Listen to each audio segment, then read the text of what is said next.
Hello friends, let us now learn about the type of the muscle fibers in this lecture. We have different types of muscle fibers. Okay, the muscle fiber architecture can be divided into types of architecture of muscle fibers can be first type where there are parallel fasciculi. Okay, these parallel fasciculi mainly includes we have the parallel fasciculi which include first type of muscle fiber in parallel fasciculi is quadrilateral muscle fiber, that is it is in this shape. Example is thyrohyoid. Then we have strap like muscle fibers which are sternohyoid or sartorius. Then we have strap like muscle fibers with tendinous insertions. Example is rectus abdominis. Then we have fusiform muscle fibers.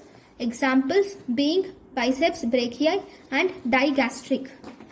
Okay, these are parallel fasciculi which include quadrilateral, strap-like with tendinous insertions and fusiform. Then the second type includes oblique fasciculi. So as the name says, they have oblique fibers. Okay, these include first we have triangular. Example is temporalis, adductor longus, and we have unipennate muscles. Example being flexor pollicis longus, extensor digitorum longus, peroneus tertius, and palmar interossei. Then we have bipennate muscles which includes rectus femoris, dorsal interossei, peroneus longus, and flexor hallucis longus. Unipennate is there is only one part.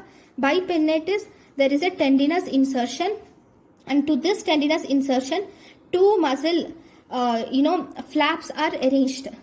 That is bipennate muscles. Then we have multipinnate muscles where there are many tendons. See, this is one tendinous insertion. So there are many tendinous insertions which will converge together to form one tendon, and each tendon will give a group of muscle fibers. Examples of multipinnate muscle fibers are deltoid and subscapularis. Then we have circumpinnate also, which includes tibialis anterior. Some authors will give this some others will combine the circumpinnate muscle fibers into multipinnate muscle fibers. Then we have spiral or twisted fasciculi. Spiral or twisted fasciculi are present in trapezius, pectoralis major, latissimus dorsi, and supinator. Here the muscle fibers are twisted. Then we have cruciate muscle fibers which include cruciate muscles include sternocleidomastoid, masseter, adductor magnus. Then, so this is about the muscles, types of muscles. There are some important one-liners related to the muscles. There are something called as diarthric muscles or polyarthric muscles. These are the muscles which will extend over two or more joints. What does this mean? Okay, I'll give you an example for this so that it becomes easier for us to understand. I'll just draw a diagram. See, we have, this is the humerus. Okay, this is the ulna radius, and we have this has the ulna. And here we also have carpals. Okay, I'm not drawing as it is. Okay, and we have metacarpals. Okay, just take an example of flexor carpi radialis. Okay, what does this flexor carpi radialis do? This flexor carpi radialis is actually formed in the flexor origin. Okay, it is formed in flexor origin in the medial epicondyle. Okay, and it runs over the two radius and ulna over the forearm, and it gets attached to the second metacarpal. Okay, here base of the second metacarpal.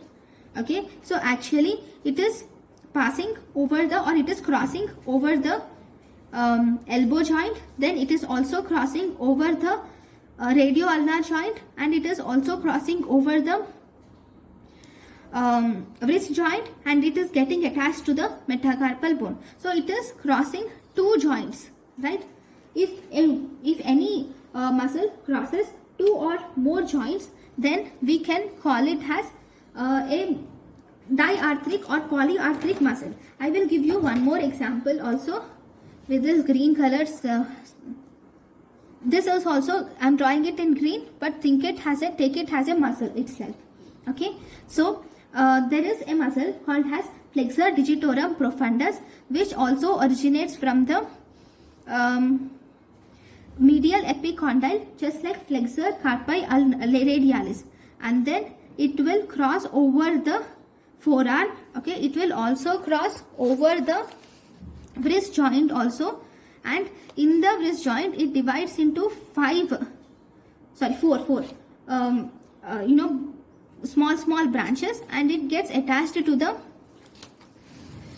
phalanges. Okay, it gets attached to the phalanges.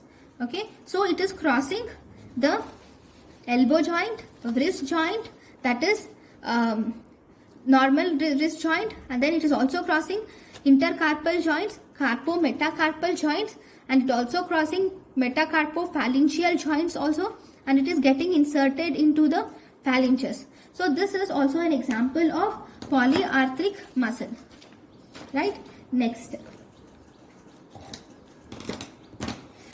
there are something called as motor units. What is a motor unit?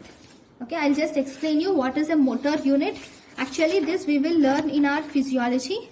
Okay, but I would like to just explain it in 1 minute. Okay, this is a muscle. Okay, and this muscle is actually supplied by a nerve. Now nerve, I am drawing it with green. Okay, so this is the cell body. This is the axon, which is actually synapsing with this muscle. This unit where a single alpha motor neuron, this is an alpha motor neuron. Okay, one alpha motor neuron supplying the muscle fibers is called as motor unit.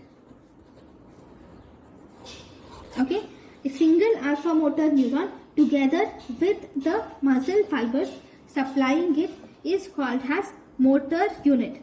There can be two types of motor units.